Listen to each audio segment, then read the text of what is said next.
はじめまして、あきらです。白血病になりました。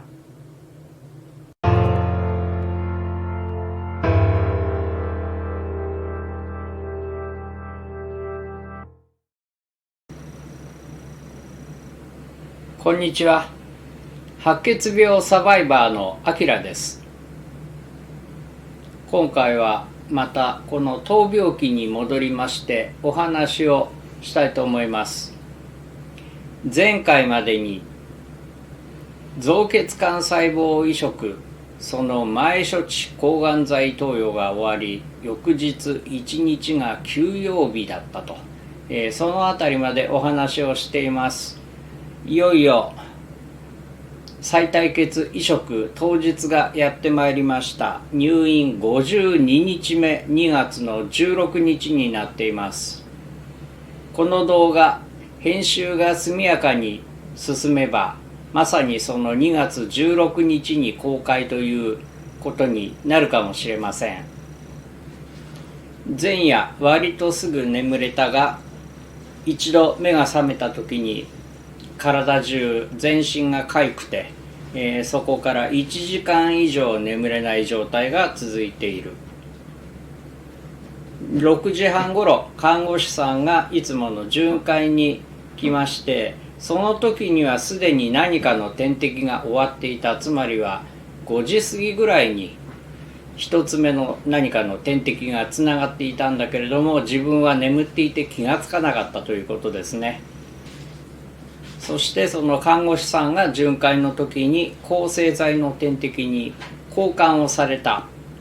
8時ごろ朝食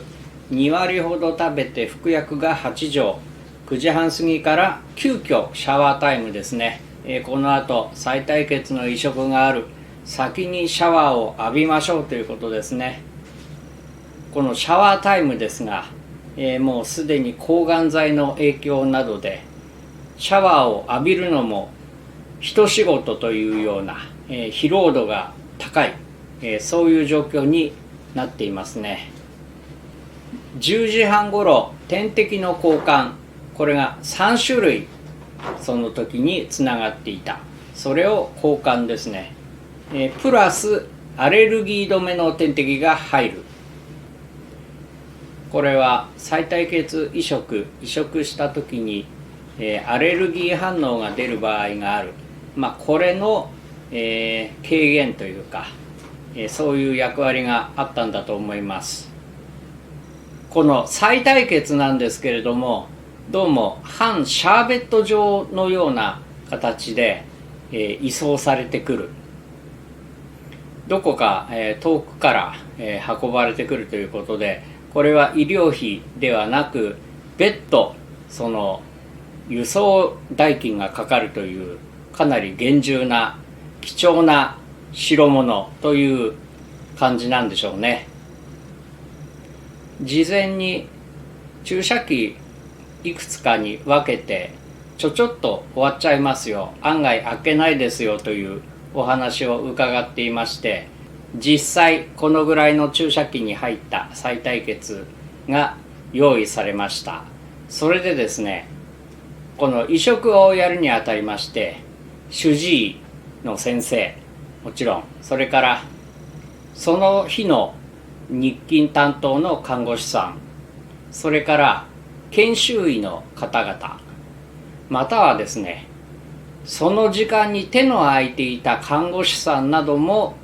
部屋の中へ入られまして、見学ですね。かなり重要な出来事ですから、今後のためにも一度見学しておいた方がいい。一度ならず二度三度と見学をしておいた方がいいということでしょうね。複数人の方が病室に集まっていました。この再体血移植をするにあたりまして、移植した後のショックなどがあるので、事前に病室内に心電図計などが運び込まれていまして、指先の酸素を測る、それから電極をつけて心拍を測る、血圧を測るなどというそれがモニタにリアルタイムで映し出されている。もちろんそれはナースステーションからも確認できる、そういうシステムになってるわけですね。それがつながっていました。この再対血なんですけれどもね、首に入っていました中心静脈カテーテルが入って、先端が二股に分かれている。そこにジョイントがついていまして、点滴までルートでつながっている、そういうもの。そのルートを外しまして、そのジョイント部分から針のついていない注射器、シリンジ、これで注入をする、輸血注入ですね。そういった手法になるということです。これを注入するだけだったら確かにすぐ終わりそうだという感じはしましたけれども、いざ先生がじゃあやりましょうとやろうとした時に、カテーテルの先のジョイント部分、ここにもう一つジョイントが欲しいというお話になりましてですね、看護師さんがさっと行ってそのジョイントを持ってきてくれる。それでつないでということだったんですけれどもね、どうもこのジョイントを新たに設置した時にですね、若干量の空気が血管内に入り込んでしまったらしいんです。急激に胸、肺のあたりが苦しくなる、それで先生にちょっと苦しくなりましたと訴えました。話しているそばから、左半身がだんだんしびれてき始めまして、先生体しびれてます、左側しびれてますと、さらに、訴えました。先生がその心電図計、波形なども見ながら、じゃあ酸素を用意しようということで、酸素ボンベ、ボンベではないんですけれどもね、こう管になってまして、鼻のところにつけて酸素を補給できるような、そのシステムをつけていただきました。ですがすぐには収まらない、そのしびれがですね、左の下半身の方まで行きまして、さらには右半身までどんどん広がっている。で先生が右手を握ってくださいまして、感触ありますかと、握り返せますかと、聞いてくださるんですけどもね、右手は握り返せました。ですが左手はもう全く動かないんですね。手の甲を握られている感触はあったんです。ですがもう手を動かすということが一切できないんですね。で左側はとにかくもう全然全く動かない、麻痺した状態。右手は唯一手は動いた。それから首から上は動いて言葉を発することはできたんです。で鼻から酸素が入って、先生が大丈夫だからゆっくり呼吸してゆっくり呼吸してとおっしゃるんですね。それで心電図なんか見ても特に異変は起きてないんです。だから大丈夫ですよというふうに言ってくださるんですけれども、そうはなってないんですよ。でゆっくり息をしようとするんですけど、呼吸をするのがだんだん辛くなってきまして、ゲッホゲッホという感じで空咳が出る。で感覚はなかったんですけれども、いつの間にか左手にしっかりとした血圧計も取り付けられてありまして、で測るんですけど、やっぱり血圧も脈拍も異常なし。だからバイタル的には何の問題もない。ただ体がしびれて麻痺して全然動かないという、そういう感じだったですね。で本人はそのような状況で、これちょっとどうなっちゃうのかなとかなり焦っていたんですけれども、表面的にそういうものは現れていないので、それでもう解凍した再対血を速やかに体内へ、注入しなければいけないから、それはそれとして再対血の注入が始まりました。注射器3本分に分けてあったと思いますね。先生がまず注入する。でこのようにやってくださいということで、研修医の方にも経験を積ませるために1本、またもう一方にも1本、どんどん順次再対血が注入されていきました。そのような状況なので、そして他の方々も特に焦っている様子もなかったので、自分的には結構これ大変なことになるんじゃないかなという感じがありましたけれども、そこまで、例えば命の瀬戸際ですとかそういうことではなかったようですね。でその間ももちろん意識はあるんです。だから何が何だか分かんないうちに再対血の移植が終了したというところですね。その後もしばらく皆さん病室内にいらっしゃいまして、大丈夫ですよ、できるだけ深く呼吸をするようにしてくださいと先生のお声掛けもありまして、酸素つながってますから、それをと意識して、深く呼吸をしていた、依然としてバイタル面の数値に変化はない。これはしばらく安静にするのがいいでしょうということで、では一旦病室を離れます。もちろんナースステーションの方でそのバイタル面のモニタリングは続きます。しばらくちょっと休んでくださいということで、その場は皆さん参加されたんですけれどもね、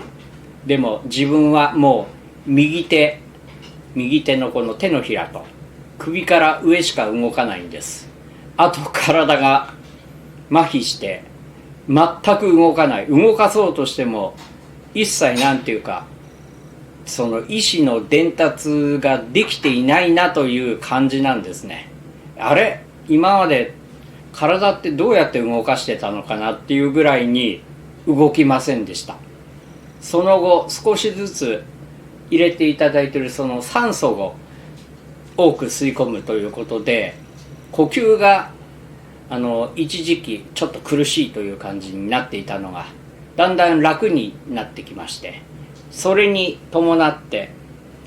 右手の指がより自由に動かせるようになっている。そしてだんだん右腕全体もですね、だんだんしびれが収まってきまして、ある程度動かせるようになった。ある程度っていうことなんですね。細かい動きをするとかじゃない。曲げたいと思ったら曲がる、伸ばしたいと思ったら伸ばすっていう、そういう感じ、そういう大きな運動がだんだんできるようになりました。でその後今度は右足あたりも少し動かせるようになってきましたね。といってもこれも同じで、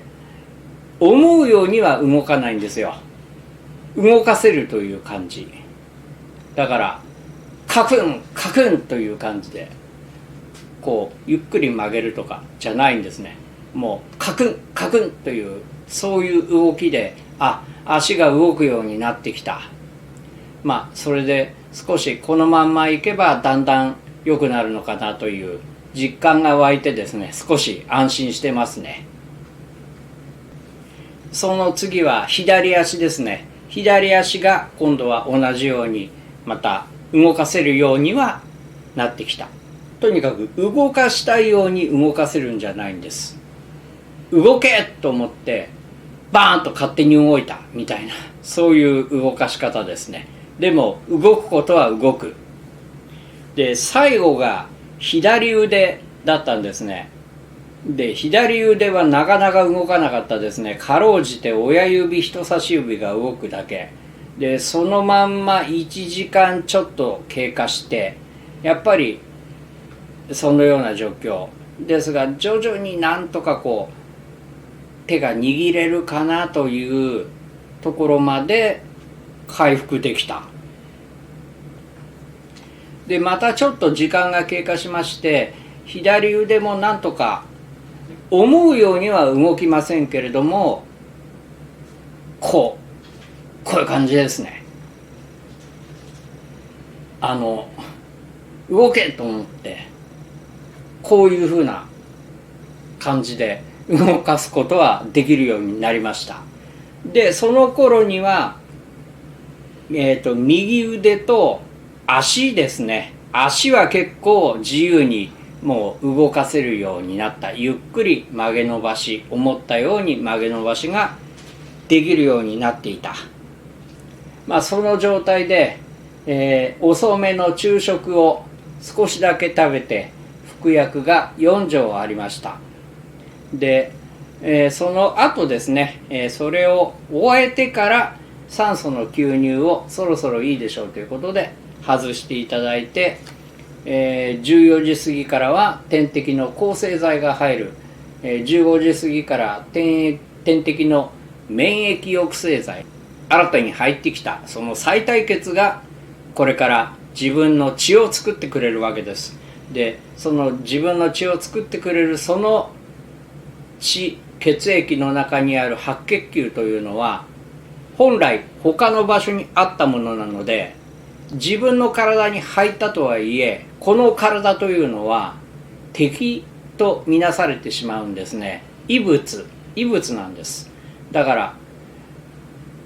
攻撃してくるんですね。入ってきた細菌類などももちろん攻撃しますが、自分の体も異物だと判断して攻撃してしまう。でこの度合いが高くなると体のあらゆるところに変調をきたす。これをある程度抑制するために、その免疫が上がりすぎないように抑制するための、薬、点滴前日から入っています。これを、投与ということですね。夕方16時の時点でこう左肩から脇腹、そして左肘、この辺りにまだまだしびれが残っている。しびれてるんです。ある程度こう動かせるような感じにはなってきたけれども、ずっとジーンというしびれは残ってました。これは後から調べたんですけれども、この空気が血液中に混入すると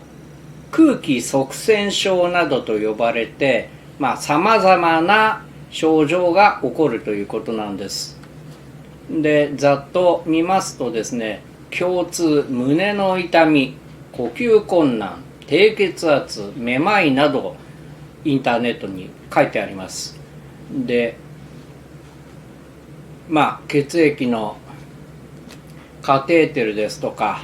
点滴ですとか、そういったものから混入することもありますよ。それほど珍しいことではないようなんですけどもね、自分の場合はそうではなくて、もう体が麻痺してしまった。だから一般的な空気塞栓症の症状の出方ではない方に行ってしまったみたいですね。それで先生の方からもお話がありましたけれども、体内に血液中に入ってしまった空気というのはその後どうなるか、だんだん吸収されてしまうそうです。だから症状はどんどん和らぎますよと、そういうことだったようですね。その後回復しまして、左腕も感触的にどうも6割ぐらいは思い通りに動かせるかなというところまで来ましたけれども、念のため頭と胸の CT スキャンですね、これを取ることになりました。結果特に大きなその空気の塊ですとかそういったものは見られなかったということなんですね。だからほんのちょっとしたことでなぜそうなったのかは分かりませんけれども、そのような事態になっていたと。呼吸が苦しくなったりしていたので空気が入り込んだことは間違いないんですけれども、だとしても本当に微量だったはずなんですね。でも自分の体は敏感に反応してしまったと、そういうことが言えると思いますけれども、18時半ごろ夕食、あまり食べられない、何かの点滴が入るんですけれども、もうそちらまで気が回らない、手がしびれてるな、これ治るかな、どうかなっていう、やっぱり心配も多少はありますからね、そっちに気がいっていて、もうその後ちょっと何をされているのかわからないというか、気が回っていないというようなことが書いてありますね。で、この夕食の時に看護師さんにお湯を持ってきていただきまして、妻が差し入れてくれたミニカップ麺ですね、これを病院に入院してから初めて食べてますね。で、普段の食事が抗がん剤のあたりからちょっと食べられない、あまり食べてないんですけれども、ムードが変わったせいかこれは完食できました。しかし口の中の味覚が変化していますから、以前のような味には感じていないというふうに書いてありますね。服薬を8錠ですね。味覚が変わったというよりも、その口の中に抗がん剤投与以降でしょうかね、嫌な味が残ってるんですよ。それが他の食べ物、今食べたカップラーメンとか、そういったものの味をどうも阻害しているというか、今までのように感じさせなくなっているのかなという気がしました。22時過ぎにいつもの点滴の抗生剤がつながって、一応の就寝ということで、23時過ぎに終わってから看護師さんがまた外しに来てくださるんですけれどもね、左手側、しびれが残っている。これはもうそのまんま、ほとんど夕方以降改善がない感じで、しびれている。それが続いてましたね。ちなみに念のため心電図とか、指につけた酸素計ですとか、これは朝まで、そのまんまつないだままで随時ナースステーションで確認できるようにと、そういうことで、